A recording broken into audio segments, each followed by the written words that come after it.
Bem-vindos ao podcast da Maratona da Saúde, Curiosidades com Cientistas em Tempos de Pandemia. Este podcast tem o apoio do BPI e da Fundação La Caixa e é gravado nos estúdios da Unidade de Computação Científica da Fundação para a Ciência e a Tecnologia. O terceiro episódio é dedicado às notícias falsas sobre a Covid-19.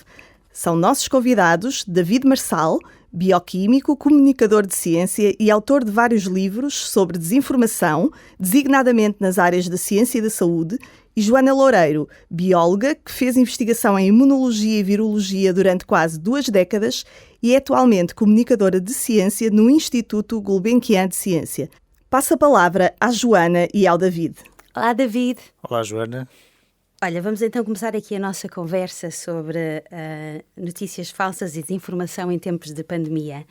A pandemia de Covid-19 colocou no centro das atenções uma outra crise global, a das notícias falsas ou fake news e da desinformação.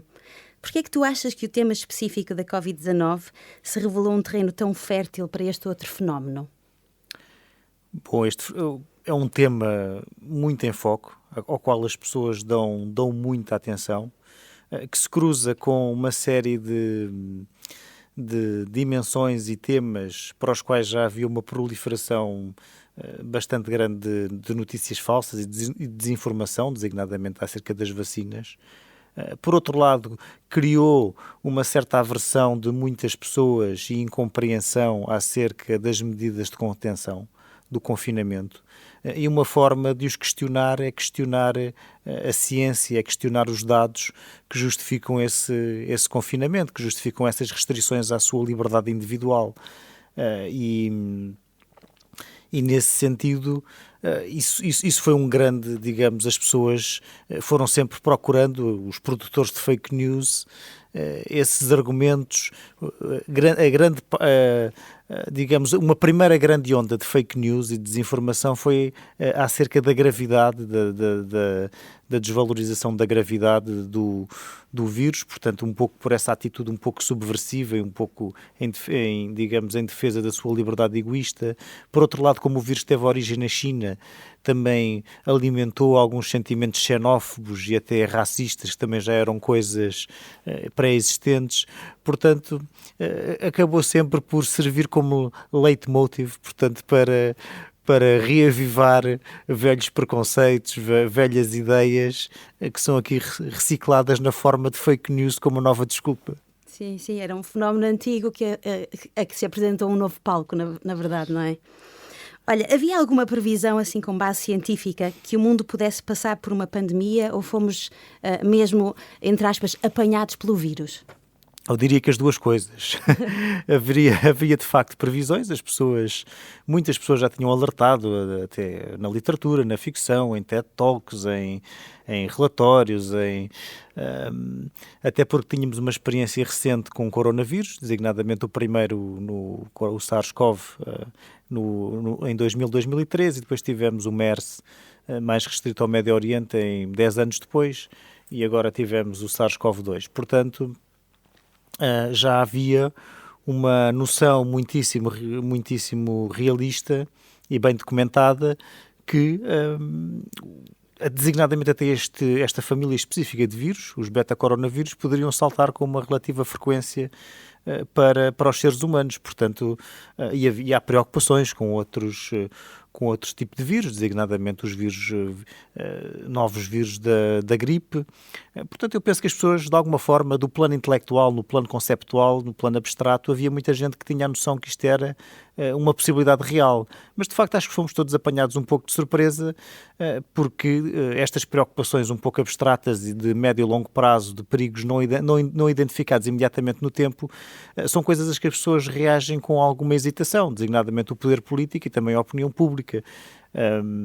Portanto, eu penso que acabamos por ser todos apanhados desprevenidos, com um foco talvez ainda mais desprevenidos na Europa, porque as últimas pandemias pandémicas, de gripes pandémicas, não afetaram com particular incidência a Europa. Portanto, nós já temos uma memória muitíssimo distante daquilo que é uma pandemia a atingir a Europa. Portanto, eu penso na Europa ainda mais, ainda fomos apanhados mais de surpresa. Ok. Olha, e esta ligação entre o novo coronavírus e as radiações 5G? Isto continua a circular nas redes sociais e continua a haver pessoas obcecadas com esta teoria. Como é que isto surgiu e será que isto tem algum fundamento científico? Os fundamentos científicos não tenho nenhum, não é? Portanto, isso é uma velha história. O medo das radiações eletromagnéticas é uma fobia tecnológica com muitos anos. Já houve medo quando surgiram os fornos micro-ondas nos Estados Unidos, no início dos anos 1980, houve livros publicados e artigos na revista New Yorker, essencialmente a alegar que os micro-ondas nos iam matar a todos. Quanto muito matarão a gastronomia mais tradicional, a culinária, agora matar-nos a nós, cegar-nos, havia argumentos tremendos. Até com os campos magnéticos associados às linhas de alta tensão também houve um grande pânico acerca disso, que seriam causadores de cancro. Também não é verdade. Com as redes Wi-Fi também há pessoas que neste momento alegam que são alérgicas à radiação das redes Wi-Fi, o que seria extremamente dramático porque elas estão por todo lado. Portanto, este medo das radiações eletromagnéticas é um medo muito persistente, muito antigo. O que há a dizer sobre isso é que, de facto, podemos dividir a radiação eletromagnética em dois tipos. A radiação ionizante e a radiação não ionizante. E a ionizante é aquela que é capaz de arrancar eletrões aos átomos e às moléculas. É, por exemplo, o caso dos raios-x, é uma radiação perigosa. Ou a radiação ultravioleta, que é a radiação que nos causa escaldões quando nós vamos à praia. Portanto, a radiação do Sol, de uma certa medida, é muito mais perigosa do que a radiação dos telemóveis ou das redes Wi-Fi. Portanto, eu acho que foi uma coincidência de acontecimentos. A pandemia surgiu no momento em que se falava do 5G e os opositores ao 5G e os opositores à pandemia resolveram unir-se e dizer que as coisas estavam ligadas. Ok, olha, nós somos constantemente inundados por notícias sensacionalistas, por boatos, por manipulação de informação e teorias da conspiração, principalmente nas redes sociais. Acho que é mais ou menos óbvio que quem produz estas fake news e esta desinformação sabe que a está a produzir. O que é que achas que acontece a quem as partilha? Bom, quem as partilha muitas vezes poderá não saber que elas são falsas. Qualquer um de nós pode partilhar uma notícia falsa. O que é que devemos estar atentos? Devemos estar atentos a coisas com as quais nós concordamos, coisas que apoiem os nossos pontos de vista. Aí nós podemos baixar as nossas defesas críticas e o nosso ceticismo e imediatamente partilhar essa notícia sem grande critério. Portanto, eu penso que a maior parte das pessoas pensará que está a partilhar coisas verdadeiras. Obviamente os produtores saberão que são falsas, mas eu acho que devemos estar todos atentos porque todos nós poderemos partilhar fake news. Ok. Uma das dificuldades de combater este novo coronavírus é a sua facilidade de transmissão. Como é que se compara a transmissão do vírus por pessoas infectadas que estão assintomáticas com a de pessoas que têm sintomas? Bom, é uma pergunta difícil. O que nós sabemos é que o pico de transmissibilidade do vírus é nos 2 dias antes e nos 2 dias depois do início dos sintomas. Portanto, isso significa que pessoas 2 dias antes de terem os primeiros sintomas são extremamente transmissoras. Portanto, elas têm uma carga viral elevada. E isto acontece porquê? É uma diferença significativa, por exemplo, em relação ao SARS-CoV, cujo pico de transmissibilidade era algum tempo depois do início dos sintomas. Isto acontece porque o SARS-CoV-2 tem alguma capacidade de eludir o nosso sistema imunitário. Portanto, ele consegue multiplicar-se nas nossas células durante um tempo bastante razoável antes de provocar sintomas, ou seja, antes de ser detectado, porque os nossos sintomas de uma fase inicial são de facto a nossa reação ao vírus. Portanto, há pessoas que não têm sintomas e que estão no pico da transmissibilidade. Portanto, é de facto uma característica deste vírus que torna muito difícil a sua contenção. Uhum. Há vários tipos de testes disponíveis no mercado. Por que é que os testes de PCR são tão mais confiáveis que os testes rápidos de antigénio? E uma outra pergunta, se uma pessoa tiver um resultado negativo através de um teste rápido de antigénio, isso significa que não tem Covid-19? Não. Portanto, os testes são diferentes e têm utilidades diferentes. Realmente o teste de PCR é muito específico, portanto, praticamente não existem falsos positivos, portanto os falsos positivos são essencialmente erros de manipulação da amostra. Isso é uma questão intrínseca ao método e também é muito sensível, portanto detecta o vírus em quantidades muitíssimo baixas. E isto acontece porque o PCR é uma máquina de fotocópias de material genético, neste caso de ADN. E o que nós aqui detectamos é o material genético do vírus. Portanto, o vírus é um vírus cujo material genético, como muitas pessoas já saberão, é o ARN ou o RNA em inglês, mas esse material genético é, digamos, convertido em ADN para poder ser analisado e nós temos uma máquina de fotocópias de ADN, que é o PCR. Portanto, com uma quantidade muitíssimo pequena do vírus, nós conseguimos detectar. Os testes de antigênio, o que é que detectam? Detectam uma proteína do vírus. E nós não temos uma máquina de fotocópias de proteínas. E, portanto, é muito dependente, o resultado de ser positivo ou negativo é muito dependente da quantidade inicial da amostra. Portanto, o teste não é tão sensível, precisa de uma quantidade maior. Portanto, o teste de antigênio essencialmente dá um resultado positivo nos momentos em que há uma carga viral razoável. E essa é a diferença. Qual é a vantagem do teste de antigênio? Bom, é mais rápido. Portanto, o teste de PCR, apesar de tudo, demora algumas horas e exige um equipamento especializado e exige também operadores especializados para realizar esse teste, enquanto o teste de antigênio é um teste muito mais simples, que de facto pode ser hoje em dia realizado até pelas próprias pessoas em casa ou no sítio onde precisarem de o fazer. Portanto, eles também têm vantagens. E a vantagem de dar um resultado mais rápido é uma vantagem significativa. E tendo em conta que, porque se eu fizer hoje um teste de PCR e tiver que esperar 24 horas pelo resultado, eu tenho 24 horas em que não sei bem o que é de fazer. Enquanto se eu souber daqui a 45 minutos se estou positivo, isso antecipa em quase 24 horas as medidas que eu tomarei para não com mais ênfase, com mais determinação, para não contagiar outras pessoas. Portanto, eu acho que eles ambos são úteis, sendo que o de antigênio tem esta grande vantagem de dar o resultado mais rápido, e isso do ponto de vista da contenção das cadeias de transmissão é importante, é menos sensível, ou seja, realmente as pessoas com mais probabilidade poderão estar infectadas tendo um teste de antigênio negativo, sim, ou seja, mais propenso a dar falsos negativos, se ainda não estiverem, digamos, com uma carga viral muito, muito relevante, que poderia ser eventualmente detectada pelo teste PCR. Ok, passamos então agora dos testes às vacinas, e se são ou não seguras. Quando se fala na segurança das vacinas da Covid-19, o que é o risco-benefício e como é que ele se compara com o risco-benefício de outros medicamentos ou alimentos que nós utilizamos muito frequentemente? Certo, portanto, não há nenhum medicamento que não tenha riscos e também não há nenhuma vacina que seja 100% eficaz. Portanto, quando se faz a avaliação clínica, através de ensaios clínicos de um medicamento, seja uma vacina, seja outro, o que se procura sempre é ver se os benefícios superam os riscos. E no caso das vacinas, e no caso concreto das vacinas para a Covid-19, os benefícios superam claramente os riscos, porque os riscos que têm sido encontrados, apesar de alguns deles terem sido muito mediatizados, são riscos muitíssimo baixos, ou seja, muito pouco prováveis. É preciso vacinar vários milhões de pessoas até encontrar um problema, de facto, uma reação adversa grave à vacinação, enquanto que a Covid-19, que é a doença prevenida pela vacina, tem riscos, de facto, muito concretos, muito reais, muito significativos, tem uma taxa de letalidade, varia de população para população, varia de acordo com a capacidade de resposta dos sistemas de saúde, mas pode chegar até aos 2%, embora num país como Portugal, provavelmente, e numa situação de não sobrelotação dos sistemas de saúde, andará significativamente abaixo de 2%.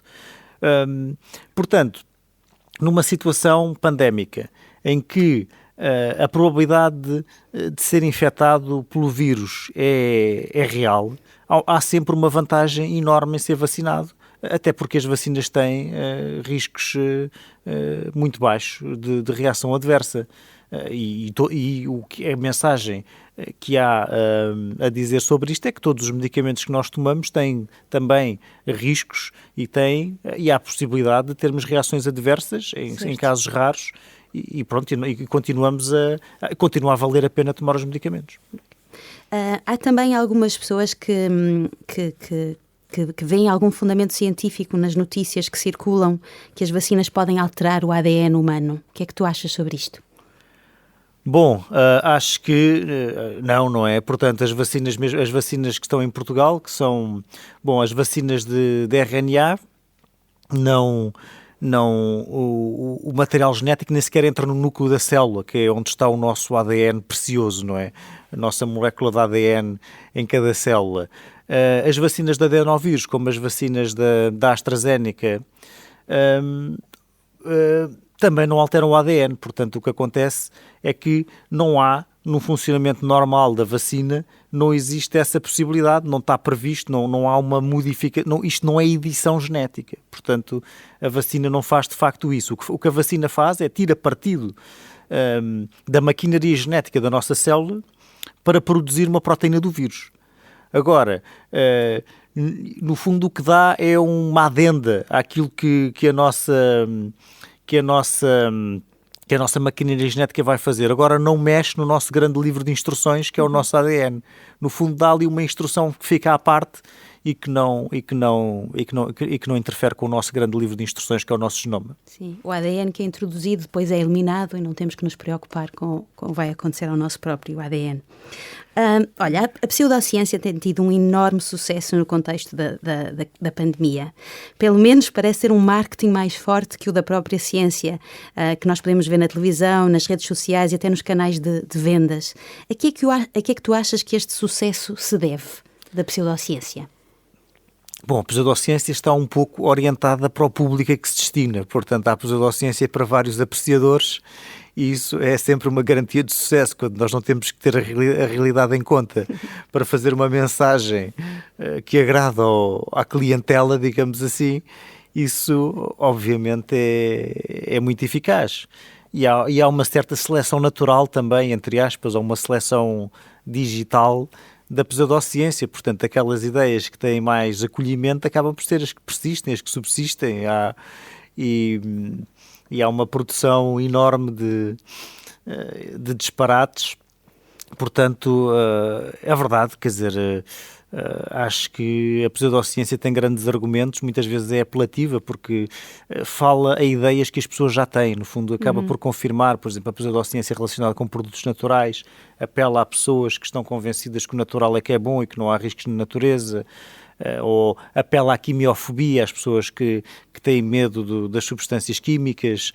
Portanto, há sempre um argumento que apela a qualquer lado das pessoas que faz com que as pessoas concordem com essas ideias sem grande espírito crítico. Certo. Olha, principalmente no início de 2020, quando as respostas eram incrivelmente urgentes, a pandemia de Covid-19 trouxe os cientistas para o centro de todas as discussões, mas também colocou a descoberto alguns dos enormes desafios que se colocam ao comunicar ciência, designadamente o perigo da desinformação e a noção de incerteza no processo científico. Achas que aprendemos lições importantes com a pandemia? Achas que estamos a melhorar? Achas que devemos continuar a repensar a comunicação de ciência na sociedade civil? Em que ponto é que estamos neste desafio? Sim, eu penso que a pandemia e o grande foco que foi colocado na ciência enfatizou alguns dos grandes problemas estruturais da relação da ciência com a sociedade. Eu identifico dois. Um é o desconhecimento do processo científico. As pessoas até podem achar que a ciência é bestial, mas as pessoas não sabem como é que se acrescenta novo conhecimento ao conhecimento que já existe. E isso, neste caso, criou alguma confusão, porque não foi apresentado às pessoas conhecimento já, digamos, acabado, consolidado, pronto a comunicar sem grandes ambiguidades. Portanto, o que acontece é que foi apresentada às pessoas a ciência em direto, a ciência a ser construída, os avanços, os recusos, os becos sem saída, os golpes de sorte, digamos, as publicações, as pré-publicações, os artigos retratados, portanto são aqueles que são publicados mas depois são retirados porque afinal não tinham qualidade para serem publicados ou pré-publicados. Portanto, tudo isto coloca uma ênfase neste caráter da ciência que não avança de uma forma linear e inequívoca, meramente assente numa racionalidade inequívoca, mas sim avança, digamos, ao ritmo da humanidade e dos cientistas que a fazem. Portanto, e este desconhecimento do processo científico, que apesar de todas as falhas em todas as suas fases, é um processo suficientemente robusto para que ao fim de algum tempo nós consigamos obter conhecimento fiável acerca de um determinado tema, se houver um conjunto suficientemente alargado de investigadores a trabalhar nele. Este desconhecimento deste processo científico criou muita confusão nas pessoas, porque as pessoas estão habituadas a que a ciência seja uma verdade inequívoca e não estão habituadas a que haja mudanças de direção, quando isso faz parte do processo científico, pelo menos em assuntos novos e numa fase inicial. O outro problema, de facto, teve a ver com a comunicação da incerteza. E não só os cientistas, mas até mesmo as autoridades têm uma grande dificuldade em comunicar a incerteza em relação a determinados aspectos de caráter técnico-científico quando ela existe. E a melhor forma é assumir a incerteza. Quando nós não temos a certeza que as máscaras não são úteis para conter a pandemia, nós devemos dizer que há alguma incerteza acerca disso. Quando não temos a certeza que o vírus não é transmissível através do ar, nós não devemos dizer que ele não é transmissível de certeza através do ar. Porque depois, quando é necessário retratar, dar uma volta de 180 graus em relação a essas afirmações iniciais, isso cria desconfiança no público. Então eu punho o ênfase nestes dois desafios da comunicação de ciência: comunicar o processo científico e assumir a incerteza. Ok. Olha, e agora eu podia ficar aqui a conversar contigo o dia todo, mas para acabar, uma última pergunta. Na tua opinião, como é que pode um cidadão preocupado com a veracidade ou a qualidade da informação que recebe defender-se deste, entre aspas, ataque, não é, das fake news ou dos sensacionalismos nos mídia ou nas redes sociais? Bom, quer dizer, é uma daquelas perguntas, não há assim nenhuma resposta milagrosa, não é? A única solução é ter mais cultura científica, é perceber melhor o que é a ciência, porque percebendo melhor o que é a ciência também perceberá melhor o que é aquilo que não é a ciência. Há muitas dicas por aí da Organização Mundial de Saúde, da Direção-Geral de Saúde, sobre essa questão. E que se baseiam essencialmente em procurar fontes de informação credíveis, de uma certa forma é aquilo que se pode, digamos, a dica mais direta. Mas de alguma forma desconfiar de tudo aquilo que vem dos confins da internet e que é apresentado como uma verdade galilaica. Portanto, quando há assim uns galileus que estão contra, que são os únicos que veem a luz ou que veem a verdade, em geral isso não é verdade. A ciência é um empreendimento coletivo, não é descoberta por, digamos, os factos científicos não são descobertos por solitários em caves a fazer pesquisas no Google, é através da interação tanto colaborativa como competitiva entre os cientistas, portanto à vista de todos, que se elucidam, digamos, os factos científicos. Portanto, tudo o que vier assim do submundo, em princípio é de desconfiar muito. Ok, portanto a solução aqui é como um cientista questionar, não é? Questionar sem qualquer dúvida, coisa que seja dúvida. mais obscura. Então ficamos por aqui. Muito obrigada, David Marçal. Muito obrigado e até à próxima.